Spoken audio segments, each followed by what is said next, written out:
The grating sound of the blade slicing through the rope became the only final note echoing in my ears as I fell. The wind whistled past my ears like the screams of countless vengeful spirits. I looked up at the man I once loved to the depths of my soul, Henry. His handsome face, shrinking in my diminishing field of view, was etched with determination and a hint of relief. Beside him was his first love, Vivian. She hung tearfully from another rope, resembling a delicate white flower, while I was the weed clipped away to preserve that flower. "Serena, I'm sorry. Vivian can't die." These were the last words he said to me. Then, like an abandoned pebble, I plummeted rapidly into the bottomless canyon. Ironic, isn't it? Today was our third wedding anniversary. We were both outdoor enthusiasts, and Henry suggested commemorating this special day with a tandem rock climbing adventure. I readily agreed. But just as we were geared up and ready to go, Vivian's call came in. On the other end, she sobbed uncontrollably, saying she had been heartbroken, felt her entire world collapsing, and could no longer go on living. Henry's brows immediately furrowed into a deep frown. Holding the phone, his voice was a tenderness I had never heard before. "Vivian, don't do anything foolish. Where are you?" "I'll come right away." I stood aside, my heart sinking bit by bit. This scene had played out countless times over the past 3 years. Vivian, Henry's childhood sweetheart and first love, had been abroad for 7 years and suddenly returned a year ago, becoming an ineradicable thorn in our marriage ever since. When she lost her job, Henry used his connections to find her employment.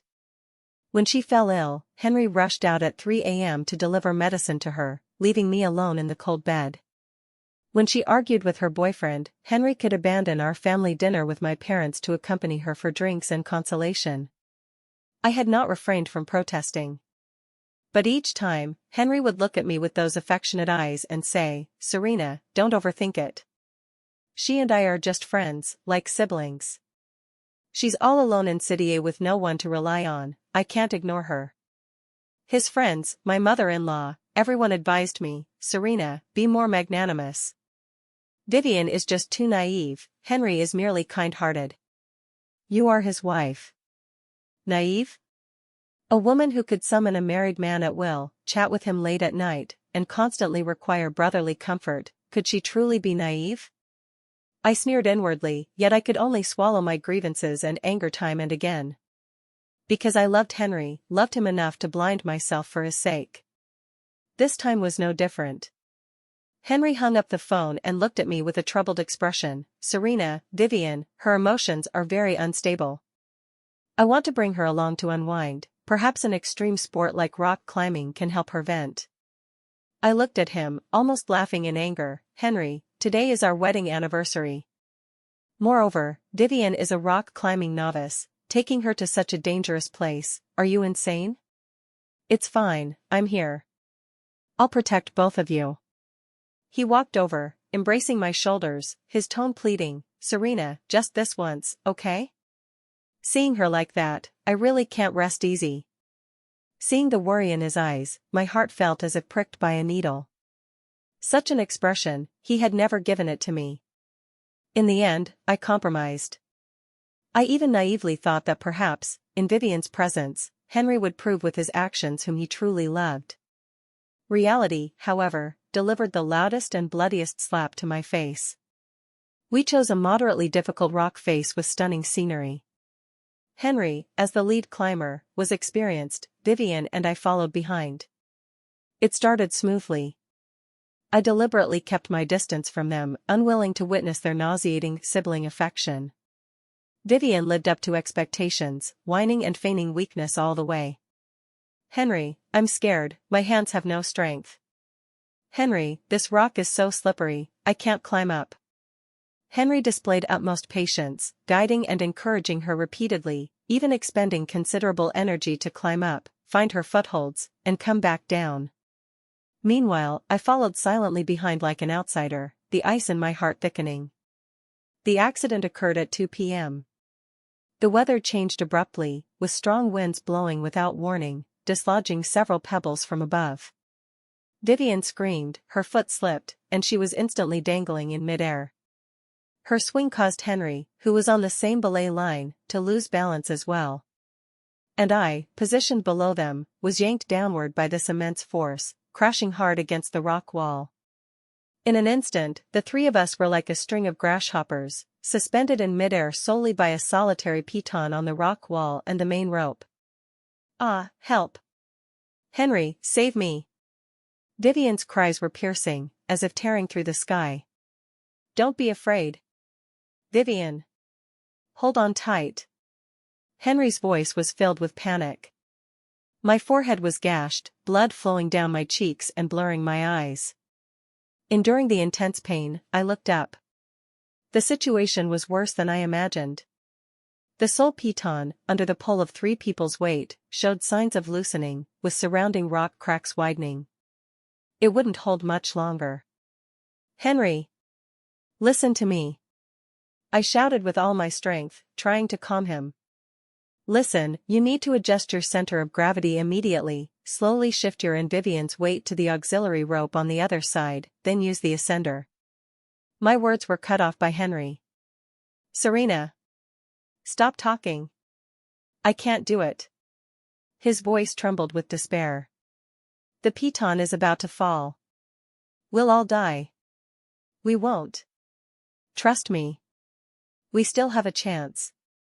I tried to make my voice sound calm, but my heart kept sinking. I knew Henry well, we had climbed together for 5 years, and I was fully aware of his skills and mental resilience. It wasn't that he couldn't do it, he was panicked. His heart was entirely with Vivian. Henry. I feel so awful, my hands are about to break. Vivian's cries grew fainter, as if she might stop breathing at any moment. I don't want to die. My parents have only me as their daughter. This feeble sobbing shattered the last remnant of reason in Henry's mind like a heavy hammer. He stared fixedly at the precarious piton, then glanced at Vivian below, sobbing weakly, a flash of mad determination crossing his face. Then, he lifted his head and looked at me. In that moment, our eyes met, and I saw something in his gaze I had never seen before: remorse, pain, struggle, but mostly a cold, ruthless determination to sacrifice everything for a certain goal. My heart stopped beating in that instant. An absurd and terrifying thought slithered into my mind like a venomous snake. No. It couldn't be. He was my husband, we had vows to be together for life, never to part. How could he? Serena. He spoke, his voice hoarse like sandpaper scraping. I'm sorry. My blood froze in an instant. Henry, what are you going to do? My voice trembled uncontrollably. He didn't answer me but instead pulled a sharp mountaineering knife from his waist equipment pouch. That knife was the birthday gift I had given him, imported from Germany, capable of cutting through iron like mud. The blade reflected a bone-chilling glint under the overcast sky. Henry, don't. Vivian also saw his action. Not only did she not stop him, but she cried even harder, yet a fleeting glint of anticipation and malice flashed in her eyes, hard to detect. I saw it all. So this was her true face. So I was the most ridiculous fool. Henry! I screamed shrilly, like a dying cuckoo. You dare! He closed his eyes, seemingly unable to bear looking at my face. Serena, you're the strongest, the best at taking care of yourself. His voice drifted in the wind, light as a sigh. But Vivian is different, she's been frail since childhood, she can't live without me. What a ridiculous reason. Just because I'm strong, I deserve to die? Just because she's weak, she deserves to be saved, even at the cost of my life? I looked at him and suddenly laughed. As I laughed, tears flowed down, mixing with the blood on my face, salty and bitter. 3 years of marriage, 5 years of relationship, it turned out to be nothing but a joke. I, Serena, at 28 years old, decisive and feared in the business world, yet in love, I lost utterly, left in ruins. Henry, I stopped laughing, my voice cold as the ice in the canyon. You'll regret this. I'm sorry. He said those 3 words again, then raised his hand, and the knife fell. Screech, that sound was the cruelest symphony I had ever heard. My world spun. Weightlessness enveloped me instantly, like a leaf swept away by a gale. I plummeted powerlessly into the endless abyss. In the last second before losing consciousness, I seemed to hear Vivian's relieved sobs and Henry's heart-wrenching shout. Serena. Hypocritical. Truly disgusting. Pain. My entire body felt as if disassembled and reassembled, tearing agony radiating from every limb. I struggled to open my eyes, greeted by mottled tree shadows and a gray, hazy sky. Was I still alive? I moved my fingers, the sharp pain making me gasp. Looking down, I realized I was lying on a massive, laterally growing cliff cypress. This tree grew on an inward recessed cliff, like a natural shelter. It had saved my life. I struggled to sit up and assessed my injuries. My left leg was fractured, twisted at a bizarre angle. My right arm was dislocated, hanging limply. Countless abrasions and bruises covered my body. The wound on my forehead had clotted, with scabs matted in my hair, itchy and painful. I had never been so disheveled. Yet I felt no pain. The wound in my heart hurt 1,000 times more than all my physical injuries combined. Henry's resolute face, Vivian's triumphant sobs, and the knife that severed all our bonds replayed in my mind like movie scenes. Each frame was like a poisoned blade, repeatedly torturing my heart. Love? It had long vanished. What remained was overwhelming hatred. Henry, Vivian. You thought I was dead, didn't you? You thought you could be together in peace, using my life to fulfill your great love? Dream on. As long as I, Serena, had a breath left, I would crawl out from hell and personally send you adulterous pair to the 18th level of hell, never to be reborn. A powerful will to survive and flames of vengeance burned fiercely in my chest. I couldn't die. I absolutely couldn't die here. Enduring the agony, I began surveying my surroundings. This was midway up the canyon wall, neither reaching the sky nor the ground. My phone had long been lost in the fall. I had to save myself. Using my only movable left hand, I unfastened the equipment pouch from my waist. Thank heavens, it was still there. Inside were few items: a small bottle of water, half an energy bar, and a first aid kit. First, I used bandages from the first aid kit to splint my fractured left leg with a sturdy branch.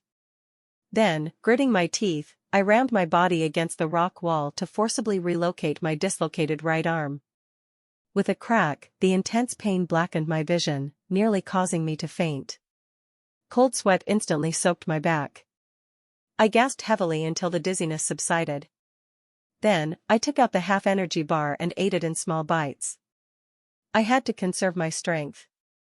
The sky gradually darkened. Nights in the mountains brought a sharp drop in temperature. The cold wind scraped my wounds like knives. I curled up on the trunk, cold and hungry, with wounds throbbing in waves. In the darkness, I seemed to hear beasts howling and unknown insects hissing. Fear surged like a tide. But I bit my lip hard, not allowing a single sound to escape. My mind held only one thought: survive. I had to live and return to see the shocked and horrified faces of Henry and Vivian. I would make them pay the most painful price for their actions. This thought, like a fire, sustained me through the long, cold night. The second day, the third day. 2 days passed. My water and food were exhausted. My lips cracked and bled, my throat felt like it was smoking. I began hallucinating. I saw my parents, anxiously calling my name. I saw the mountains of files in the company and subordinates waiting for my decisions. I also saw Henry. He was still in that gentle guise, extending his hand to me, saying, "Serena, come home." I shook my head violently and bit my tongue tip. The sharp pain instantly cleared my mind. I realized soberly that the gentle Henry was dead. He died the moment he raised the knife and cut my safety rope. The current Henry was my enemy, the perpetrator who attempted to murder me. I couldn't give up. With my last ounce of strength, I rummaged through the first aid kit and found a survival whistle. Then, I began blowing. Beep, beep, beep, the shrill whistle echoed through the vast canyon. I didn't know if it would work. I only knew it was my last hope. I blew for a while, rested for a while, conserving energy. Time passed second by second. My consciousness began to blur. Just when I thought I would truly die here, a buzzing sound approached from afar. It was the sound of a helicopter. The rescue team. Immense joy burst in my heart. With all my strength, I blew the survival whistle. Beep, beep, beep, beep. The sound was hoarse yet full of power. Soon, the helicopter hovered above me, a rope descended, and a figure in orange rescue gear appeared before me like a deity. Miss. Are you okay? Hold on. We're here to rescue you. Seeing him, my tears finally broke free and streamed down. I was saved. I could go back and seek revenge. When I was delivered to the temporary medical point at the mountain base, I saw the two people I dreamed of tearing apart, Henry and Vivian. Both had changed into clean clothes, appearing unscathed. Vivian was leaning in Henry's arms, sobbing softly, looking as if she had suffered immense injustice. Henry held her, comforting her gently, his face full of heartache and pity. Police and rescue team members surrounded them, seemingly inquiring about the situation. What a touching scene of mutual affection, if not for the dead person's, inopportune appearance. My stretcher was carried over. All eyes instantly focused on me. The air seemed to freeze in that moment.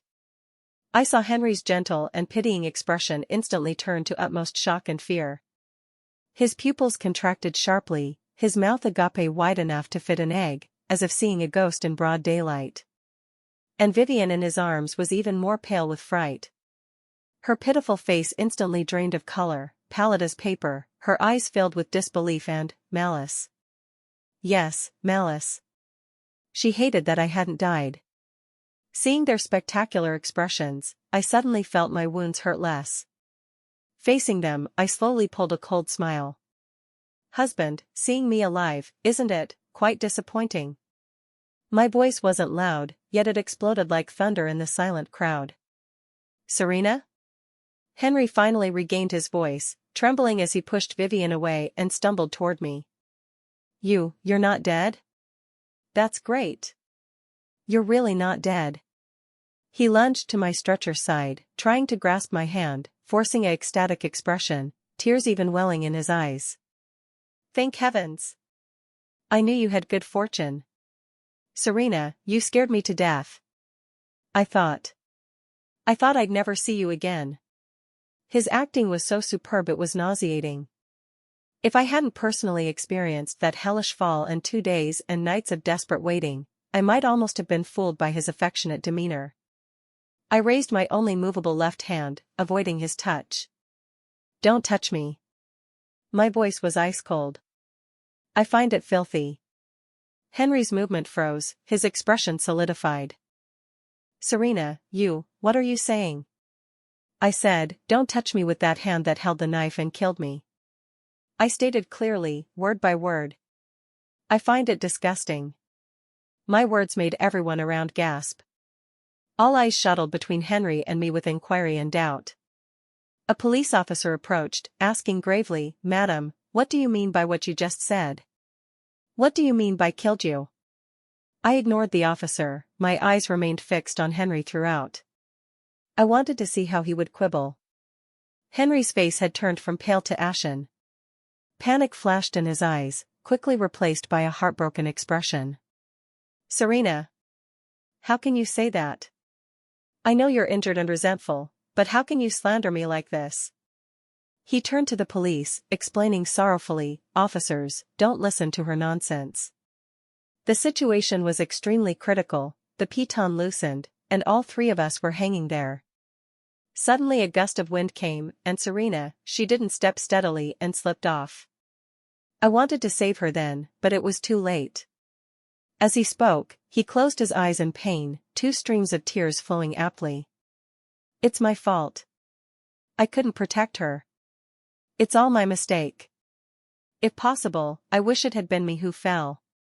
Oh, what a heartrending drama of deep affection and loyalty. Not pursuing acting is truly a waste of talent. Vivian behind him immediately caught on, covering her mouth as she wept uncontrollably, joining in the chorus. Yes, officers, don't blame Henry, he really did his best.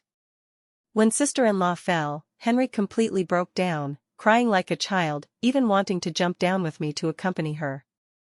I held him tightly to prevent him from doing something foolish. Sister-in-law, I know you resent us, but things really aren't as you think. While crying, she looked at me with a reproachful gaze as if saying, how can you be so unreasonable? The two harmonized, inverting right and wrong, turning an intentional murder into a regrettable accident.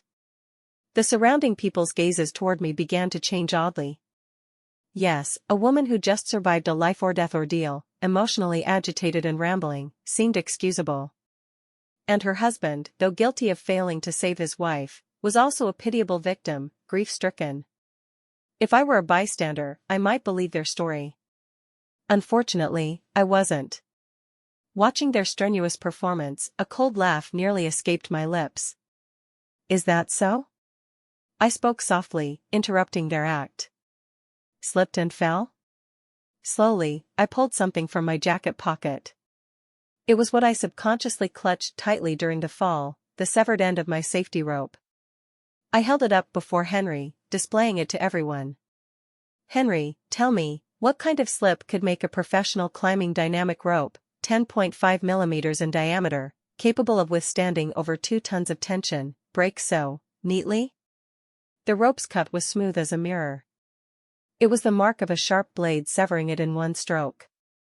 It couldn't possibly have been frayed by rocks or snapped from excessive tension. It was a knife cut. All eyes fell on that section of rope. Many present were professional rescuers and climbing enthusiasts, they recognized the issue at a glance. Whispers arose in the crowd. This cut, it's definitely from a knife. Too neat, couldn't be accidental breakage. What's going on? Could what she said be true? Henry's pupils contracted sharply again. He stared fixedly at the rope in my hand, his face draining of color in a whoosh. He probably never dreamed that in such circumstances, I would retain such fatal evidence. No, this isn't. His lips trembled, unable to form a complete sentence. Isn't what? I looked at him coldly, pressing step by step. Not your doing? Then where is your mountaineering knife? The one you gave me as a birthday gift, that incredibly sharp German knife, where is it? My knife. Henry's gaze began to evade. My knife, in the chaos, I accidentally dropped it. Dropped? I laughed, tears coming out from laughing. Henry, oh Henry, your lying skills are as poor as ever, unchanged for a decade. I turned to the police officer who had remained silent, my voice suddenly rising, filled with accusation and indignation. Officer. I want to report a crime. I, Serena, formally report my husband Henry and his first love Vivian for conspiring during the climb to deliberately cut my safety rope, attempting to murder me. This section of rope in my hand is evidence. My injuries are evidence. I demand an immediate investigation. Search their belongings and see where that dropped murder weapon really is. My voice echoed through the entire camp. Everyone was shocked by my words. Henry and Vivian's faces could no longer be described as pale, it was the ashen hue of the dead. The officer's expression became extremely serious. Please calm down, Miss Serena. We will immediately verify what you've said. He signaled to his colleagues, Lee, Amy, please take these two, Mr. Henry and Ms. Vivian, aside for statements and check their personal gear. No. I didn't. I'm innocent. Henry exploded like a cat with its tail stepped on, pointing at me and roaring hysterically, Serena. You madwoman. Why are you harming me like this? Is it because I brought Vivian, you're jealous, so you deliberately fabricated these lies to retaliate against me? His words reminded me of Vivian, who had been standing behind him, trembling. I cast my icy gaze toward that delicate white lotus. Ms. Vivian, it's your turn. Didn't you say he was grief-stricken then, wanting to jump down with you to accompany me? I looked at her, a cruel curve at my lips. Then dare you let the police check your clothes to see if there are any marks from a sharp instrument? I remembered clearly. When Henry cut my rope, Vivian was right beside him. The knife was so close to her. In that chaos, the blade very likely could have accidentally slashed her clothes, or even her skin. Vivian's body stiffened abruptly. Subconsciously, she covered her left arm with her hand. That action, though only momentary, was keenly captured by me, and noted by the surrounding police. Officers. I didn't. I know nothing. Her voice shook uncontrollably, tears falling like broken beads. I was terrified then, I saw nothing. Sister-in-law, why are you doing this to me? I know you don't like me, but you can't wrong me like this. She tried to repeat her old trick, using tears to gain sympathy. Unfortunately, before ironclad evidence, more tears only made it worse. The two officers approached them, stating expressionlessly, "Mr. Henry, Ms. Vivian, please cooperate with our investigation." Henry still wanted to resist but was deterred by the officer's sharp gaze. He looked at me, eyes full of malice and unwillingness, as if I were the heinous criminal. I met his gaze fearlessly, my eyes holding only endless coldness and mockery. Henry, the game had just begun. The police were highly efficient. In less than 10 minutes, they found the blood-stained mountaineering knife in the interlayer of Vivian's backpack. The blood was mine. The handle clearly bore Henry's fingerprints.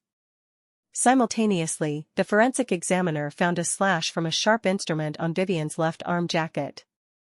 With witnesses and evidence complete, Henry and Vivian were immediately detained by the police. I was lifted onto an ambulance by medical personnel and sent to the best hospital in the city. Lying in the ambulance, my first action wasn't to contact my parents but to call my company's chief legal advisor, Victor. Victor, my voice was somewhat hoarse from weakness, but my thoughts were exceptionally clear. Help me with 2 things. First, draft the divorce agreement immediately. I want Henry to leave with nothing. We had a prenuptial agreement, all assets under his name, including cars, houses, company shares, are increments from my premarital property, and I have the right to reclaim them all. Second, I want to file criminal charges against him and Vivian for intentional homicide. I want them to rot in prison. Victor on the other end was evidently stunned by my words. Serena? What happened? Are you injured? A minor accident, I won't die. I narrated calmly. My husband, for his first love, pushed me off the cliff. Oh no, he cut my rope. I could imagine the shocked expression on Victor's face. All right, Serena. I understand. He quickly regained his professionalism. Rest assured, I'll handle these 2 matters immediately. Focus on recovering, leave everything else to me. Hanging up, I let out a long sigh of relief. Outside the window, city lights lit up one by one, then were left behind. My heart was unprecedentedly calm. Without love, there were no vulnerabilities. From now on, I, Serena, would live for myself. I stayed in the hospital for a full month. During that time, my parents rushed from out of town. Seeing my injuries, they cried heartbrokenly. I told them the entire story truthfully. My dad was so furious he wanted to rush to the police station to confront Henry, but my mom held him back tightly. Dad, Mom, don't worry. I held their hands, my gaze firm. Your daughter isn't so easily defeated. I'll settle this account with them, item by item. Henry's mother, my mother-in-law, came to the hospital causing trouble several times. Her first visit was on my 3rd day in the hospital. She burst into the ward, not concerned about my injuries, but launching into a tirade of accusations. Serena. You venomous woman. What nonsense did you tell the police? Why are you harming our Henry? Like a shrew, she pointed at my nose and cursed. Henry loves you so much, how could he harm you? It must be you. You must have fallen carelessly yourself, now turning around to frame him. What a ruthless heart. What sin did our family commit to marry a jinx like you? Looking at her face twisted in anger, I lacked even the energy to argue. I simply pressed the bedside call button calmly. Soon, nurses and security arrived. Escort her out. I pointed at my mother-in-law to the security. From now on, this person and all from the Chen family are not allowed to step into my ward. You dare? My mother-in-law trembled with rage. Serena. I'm your mother-in-law. Do you have no respect for elders? From the moment Henry raised the knife against me, you ceased to be my mother-in-law. I looked at her coldly. Get out. My mother-in-law was forcibly dragged out by security. She threw a tantrum in the corridor, wailing and attracting a crowd. Yet I didn't even bother to lift an eyelid. Her second visit was with a lawyer and a forgiveness letter. By then, Henry and Vivian had been formally arrested and prosecuted for intentional homicide. She changed her previous arrogance, crying profusely before me. Serena, Mom begs you, spare Henry this time. He's still young, he can't go to prison. If he does, his life will be ruined. She pushed the forgiveness letter toward me. Serena, as long as you sign this, the Chen family is willing to compensate you. Our old house and all my savings, I'll give them all to you. Please, for the sake of us once being family, show mercy and let Henry off. Looking at the forgiveness letter, I found it utterly ridiculous. Let him off? I looked at her, countering, then who will let me off? When he pushed me off the cliff, did he think of letting me off? When I was desperately waiting to die in the mountains, who came to let me off? My voice wasn't loud, yet each word pierced the heart. My mother-in-law's cries paused, her face turning ugly. Wasn't it an accident? Henry was just momentarily confused. Momentarily confused? I sneered.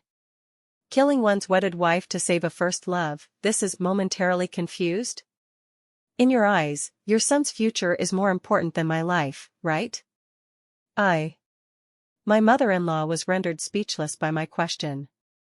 I picked up the forgiveness letter and, in front of her, tore it to shreds bit by bit. Go back and tell your son to prepare. On the court day, I'll personally testify and send him in. I threw the shreds at her face, stating word by word, for the rest of his life, let him repent properly in prison. Serena. You vicious woman. Seeing pleading hopeless, my mother-in-law revealed her true colors again, pointing and cursing at me. I closed my eyes, too lazy to glance at her. Whatever she said could no longer sway me in the slightest. A month later, I was discharged. My leg was still in a cast, requiring a wheelchair. On discharge day, Victor picked me up. He told me the divorce procedures were completed. Since Henry was at fault and we had a prenup, the court awarded all marital property under our names to me. Henry truly left with nothing. Through Victor, I also handled the civil compensation lawsuit against Henry and Vivian. They were required to jointly compensate me for medical expenses, lost wages, and mental damages, totaling over $3 million. Of course, I knew they couldn't pay this sum. But that wasn't important. What mattered was making them penniless. The criminal trial was scheduled in half a month. During that time, I recuperated at home while handling accumulated company affairs. I thought the matter would conclude like this. Unexpectedly, 3 days before the trial, I received an unforeseen call from Vivian's parents. They apologized profusely on the phone and proposed meeting me. I initially wanted to refuse. But one sentence they said changed my mind. Miss Serena, we know some secrets about Vivian and Henry that might be useful for your lawsuit. I agreed. The meeting place was set at a quiet cafe. Vivian's parents were a seemingly honest and dutiful middle-aged couple. Upon seeing me, they bowed deeply. Miss Serena, we're sorry, it's our failure in raising her that led her to commit such heinous acts. Paul's face was filled with guilt and weariness. We came today to atone on behalf of that sinful daughter. Saying this, they handed me a craft envelope. Inside are all of Vivian's consumption records since her return, and her chat logs with Henry. We secretly copied them from her computer. I opened the envelope puzzled. Inside was a thick stack of A4 papers. I flipped through them one by one. The more I read, the colder my heart grew, my hands trembling uncontrollably. The consumption records showed that in the year since Vivian's return, she had almost no income source. Yet she lived an extremely luxurious life: designer bags, high-end cosmetics, 5-star hotels. All bills were paid by Henry. So his so-called assistance was this boundless sponsorship. And those chat logs made me feel as if plunged into an ice cave. Henry, I fancy a new bag, buy it for me, okay? Henry can't bear to see you suffer, I'll support you. Henry, did Serena argue with you again? It's all my fault, maybe I should leave. I don't want to ruin your relationship. Don't talk nonsense, it's not your fault. She's too petty.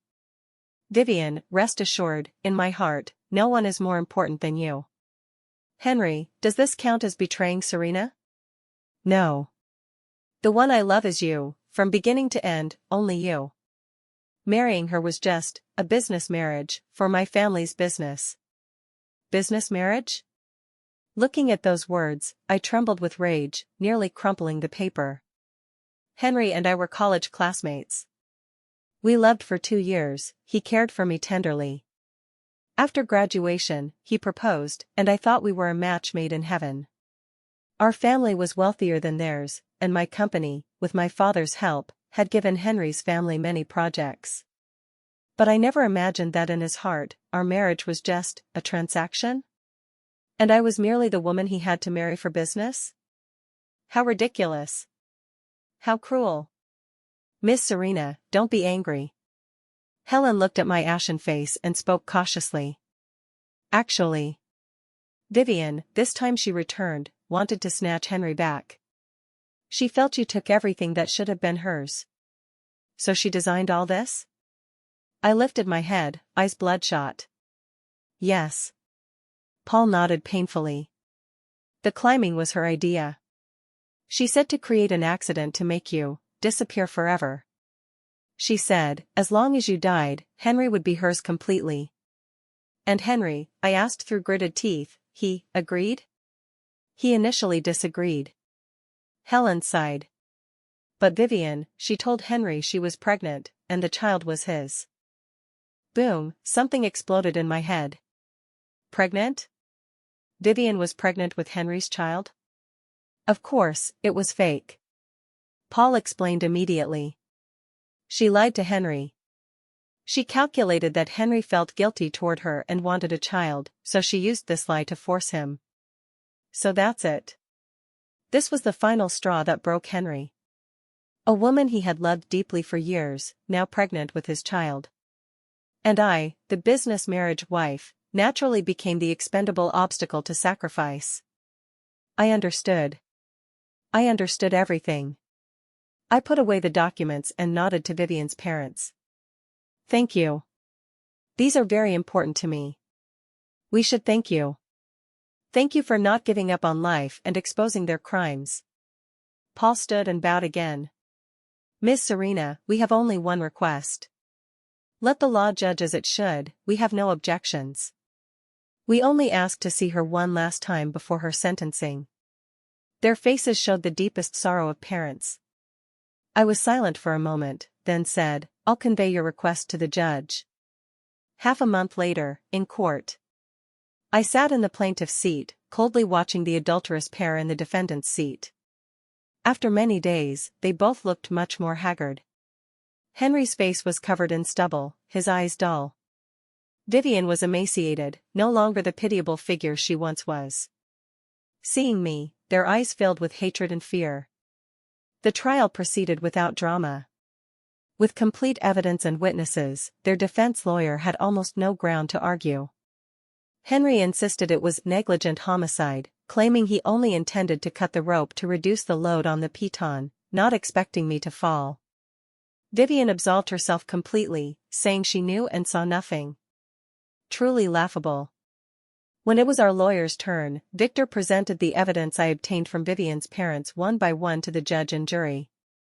Henry and Vivian had long maintained an illicit relationship. They conspired to create the climbing accident.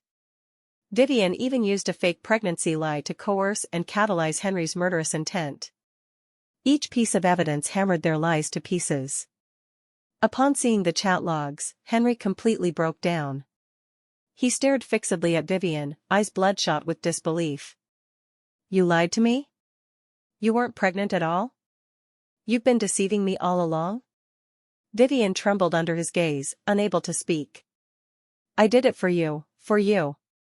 Henry suddenly went mad, trying to rush over and strangle Vivian. "You bitch. You ruined me. I'll kill you." Bailiffs swarmed, pinning him down firmly. The courtroom descended into chaos. I watched this farce coldly, without a ripple in my heart. Dogs biting dogs, a mouthful of fur. They deserved it. Finally, it was my turn as the victim to make the closing statement. I wheeled myself slowly to the court center. I looked at Henry, held up by bailiffs, still struggling madly, and at Vivian, slumped on the floor, ashen-faced. I spoke, my voice not loud but clearly resounding through the courtroom. "I have nothing much to say. I just want to tell them, and myself. When a person can raise a butcher's knife against their former love, they no longer deserve to be called human. I stand here today not because I'm lucky, but because heaven has eyes. It spared my life so I could witness you two beasts receive your due retribution. I request the court to judge strictly according to law, without leniency." After speaking, I turned my wheelchair and left the courtroom without looking back. The uproar and curses behind me were irrelevant. The final verdict came. Henry, for intentional homicide, with conclusive evidence and cruel methods, was sentenced to life imprisonment. Vivian, as the mastermind and instigator, was also sentenced to life. They would spend their long, regretful remaining lives in prison. And I, upon receiving the verdict, calmly threw it along with my wedding photo with Henry into the fireplace. Flames rose, burning those unbearable pasts to ashes. My leg fully recovered after a year. I stood again, straighter and steadier than before. I managed the company orderly, tripling performance. I picked up the trekking poles and safety rope again, conquering higher and more perilous peaks one after another. Each time standing at the summit, overlooking the sea of clouds and mountains below, I would recall that fall. It wasn't the end. It was my rebirth.